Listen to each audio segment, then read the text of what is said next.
Monster Hunter Wilds is my very first Monster Hunter game. I did play World a little bit back in the day, but not nearly enough to say, I know this game. What this means is that I can have a very unbiased, objective opinion. And I can say that, my god, this game's got some amazing boss fights. I don't think it'll come as a surprise to anyone to state that Monster Hunter Wilds is the best boss farming simulator out there. The sheer amount of unique bosses with their own individual attacks, animations, and even behaviors. Some of them, anyways. Let's not go crazy. The bosses kind of just idle around and do their own thing until you attack them, and then the fight is on. And what a fight it can be. So the main game loop is fighting these monsters over and over again to get various parts. These parts can be combined into weapons and armor. Despite the game having 14 different weapon types, they all manage to be unique and play completely differently from one another. You got ranged weapons that swap between multiple ammo types, the big bonk hammer which has a lot of charge up time,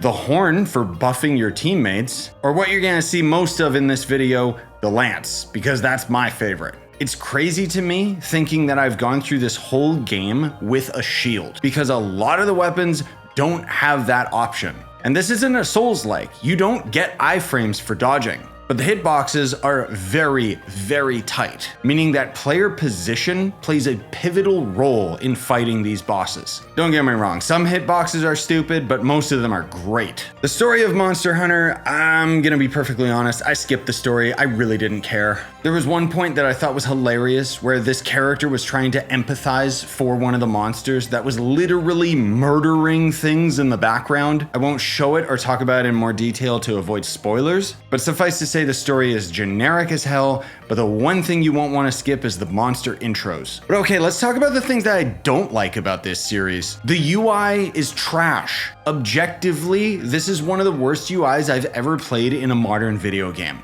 Not only because it's a bitch to navigate, with menus being buried in other submenus, but it's also just an incoherent mess. For example, if I'm trying to party with a friend of mine that happens to be in the same squad as me, which squads are basically the clans in this game, I can go to the squad member list and I can't invite my friend to my party. Instead, I have to go into the party menu, then navigate to the squad members list and invite them from there. That is some bullshit.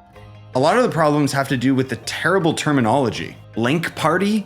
Really? Just call it a party system or a group. These are things that I, not being a Monster Hunter fan, have no experience with. Therefore, I have no idea what it means, and the game doesn't explain it. Nowhere is this more apparent than the final quest in the main story. You see, after the credits roll, you get a follow-up quest that pushes you into the end game. This is where the true game begins. You'll fight stronger versions of all of the monsters you fought up to this point, as well as discover a whole bunch of new ones, allowing you to craft stronger gear as well as elemental weapons. But before you can do any of this, the main quest has you capture a monster. Monster Hunter fans will take for granted the game straight up doesn't tell you how to capture it. I even checked all of the video tutorial menus and not a single one of them explains how to capture a monster. The closest we get is the capture net, which can only be used on small bugs. This is bad game design, and just goes to show how niche and difficult it is for new players such as myself to get into this series. And it's not intuitive either. You have to basically get the monster so that it's so weak that a skull appears on the minimap.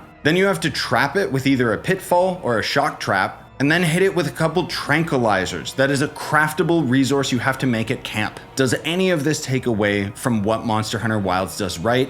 God no. This game's combat is borderline untouchable. But as to whether or not I would recommend Monster Hunter Wilds, that's a harder question to answer. For starters, I don't think that this game is for everyone. Not every gamer is going to find a 10 to 20 minute boss fight enjoyable, especially when you grind it for the sake of getting stronger versions of the armor you already have. There's also a lot of steps that you have to go through to learn the various mechanics that the game doesn't show you. But the biggest problem is that on the PC version of the game, there are a slew of issues. I even had one of my friends who's like 20 to 30 hours hours deep into the game, have his save file get corrupted. While I was trying to help him out, I found out that this was a continual problem over the entire Monster Hunter franchise on PC. And that's just inexcusable. However, if like me, you've been an onlooker at the Monster Hunter franchise and wanted to dive right in, Monster Hunter Wilds is your safest bet. Aside from some huge problems in very small areas of the game, the overall product is phenomenal, especially if you have some friends to play it with.